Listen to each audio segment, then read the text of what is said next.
Hello dear students. In this class, let us discuss about crystal field theory. This is also known as CFT. This theory was developed by H. Bethe and V. Black in order to explain the bonding and the properties of coordination compounds. Before studying this crystal field theory, we had already learnt about valence bond theory, which is also known as VBT. So in valence bond theory, it was assumed that the central metal atom is having vacant d orbitals and it overlaps with the filled orbital of ligand. It is, ligands are having lone pair of electrons. So this filled orbital of ligands overlap with the vacant orbital of central metal atom to form bonding. So, which implies the bond formed due to the overlapping of atomic orbitals is mainly covalent in nature, right? So, according to valence bond theory, the bond between the central metal atom and the ligand is mainly covalent in nature. So, let us know the salient features of CFT.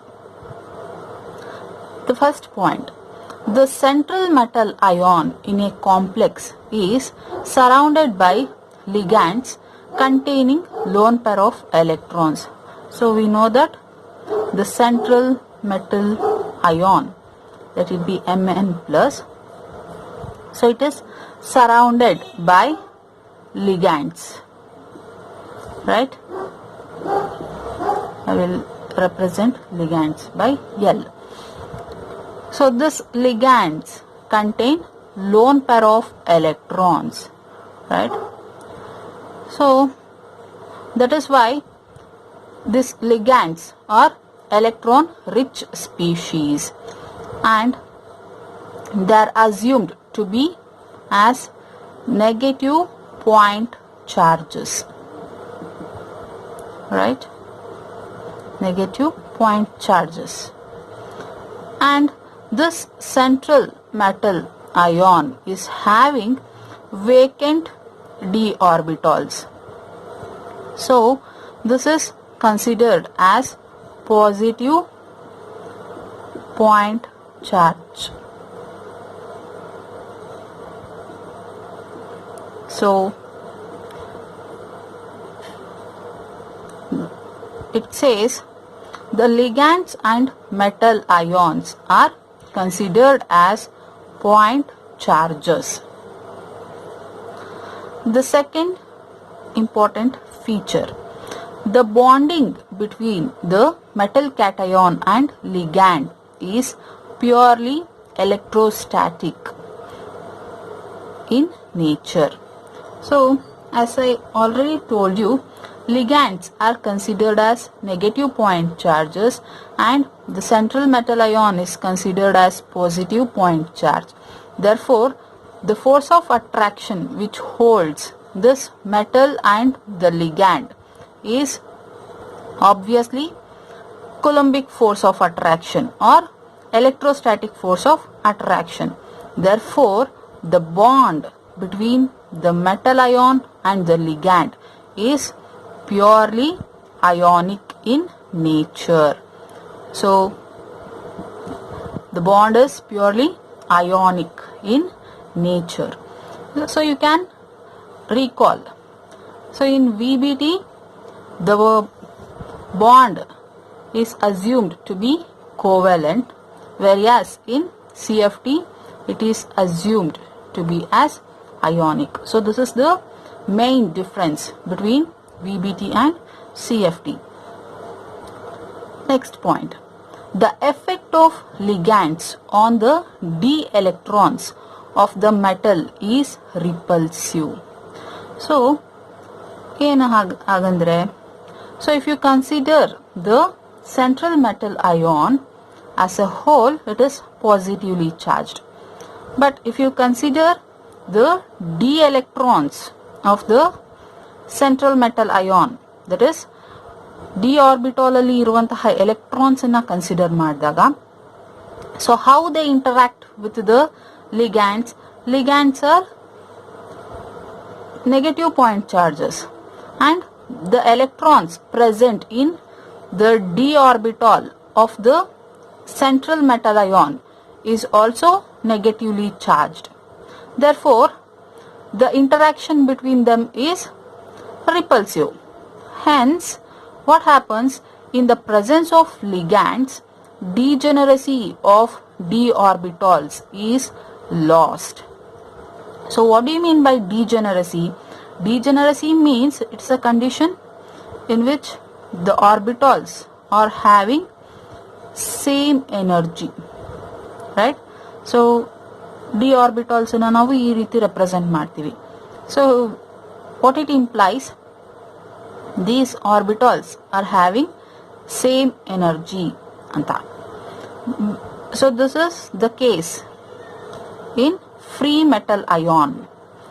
But if you place that metal ion in the ligand field, then this degeneracy will be lost due to the interaction between the ligands and the d electrons of the metal ion. So what happens when the degeneracy is lost? These orbitals will be split up into different energy orbitals. So for example, if you place the central metal ion, or if you place the metal ion in the octahedral field, what happens? It splits up into Eg and T2G like this. So this is the octahedral ligand field case. Whereas if you place the same metal ion in tetrahedral field, so tetrahedral field, then it splits up into T2 and E. So this is the case in tetrahedral ligand field. Likewise, the splitting differs. So let us learn all these things in the further class. The next point, the splitting pattern depends upon the amount of repulsion experienced by different d orbitals from the ligands. So ಈ D ಆರ್ಬಿಟಾಲ್ಸ್ split ಆಗುತ್ತೆ ಅಂತ ಹೇಳಿದೆ ಅಲ್ವಾ. So ಅದು ಯಾವ್ದ್ರ ಮೇಲೆ depend ಆಗಿರುತ್ತೆ? It depends upon the repulsion experienced by the d orbitals from the ligands. So this also depends upon the nature of ligands. That means whether it is strong field ligand ಅಥವಾ weak field ligand ಅನ್ನೋದ್ರ ಮೇಲೆ depend ಆಗಿರುತ್ತೆ. And number of ligands and direction of approach of ligands. Andre whether the ligands approach along the axis athwa in between the axis ಅನ್ನೋದ್ರ ಮೇಲೆ ನಮಗೆ ಈ nature of splitting depend ಆಗಿರುತ್ತೆ. So ಇದನ್ನೆಲ್ಲ ನಾವು ಇನ್ನ ಡೀಟೇಲ್ ಆಗಿ ನೆಕ್ಸ್ಟ್ ನೋಡ್ತೀವಿ. The next feature is CFT can explain why certain geometry is more favorable than other type of geometry for certain metals in terms of energy. So for some metals the octahedral geometry is more favorable than the tetrahedral geometry. So why it is so annadana CFT it explains on the basis of energy factors, that is CFSE crystal field stabilization energy basis ಮೇಲೆ ಯಾಕೆ ಅಂತ explain ಮಾಡುತ್ತೆ.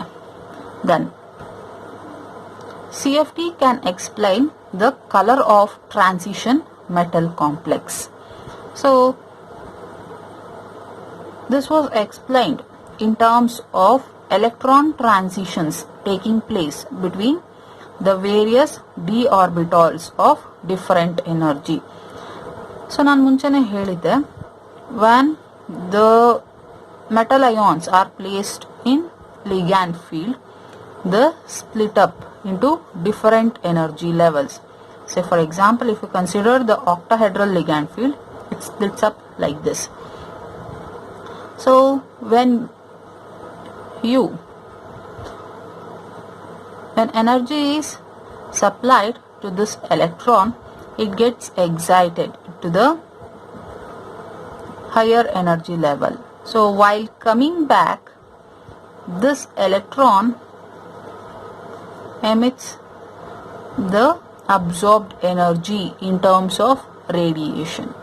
So this is responsible for the color of the transition metal complex and the CFT explain ಮಾಡುತ್ತೆ.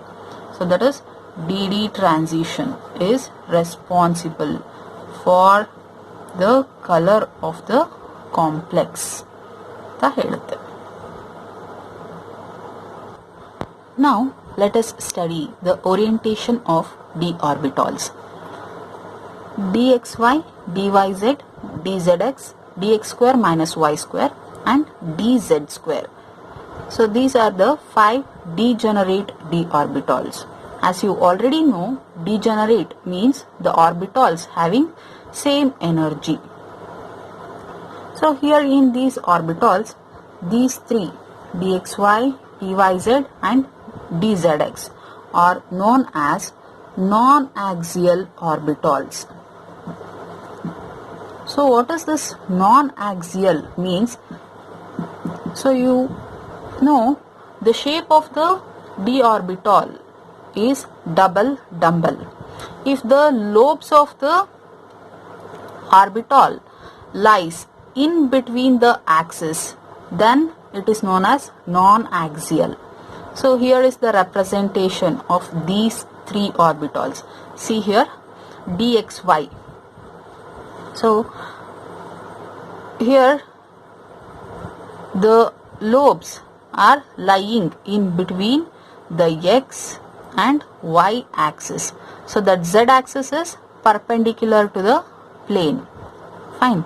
Now in case of dyz orbital, the lobes of the orbital lies in between y and z axis. Same in case with dzx. So the lobes of the orbital lies in between the x and z axis. So that is why these orbitals are known as non-axial orbitals. Now the remaining two, dx square minus y square and dz square. So here in these orbitals, the lobes of the orbital lies along the axis. That is why these orbitals are known as axial orbitals. See, here is the representation.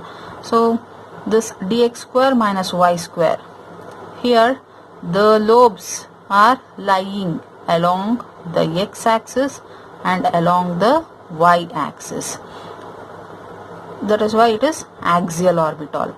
In the same way, in case of dz square orbital, the lobes are lying along the z-axis, and one more, it is represented as a ring-like collar, and it is present in xy plane.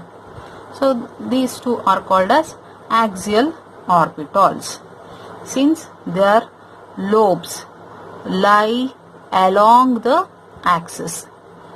So this orientation is helpful to understand the splitting of d orbitals in a given ligand field. In the next video, let us learn the splitting of d orbitals in case of octahedral, tetrahedral and square planar ligand field. Thank you.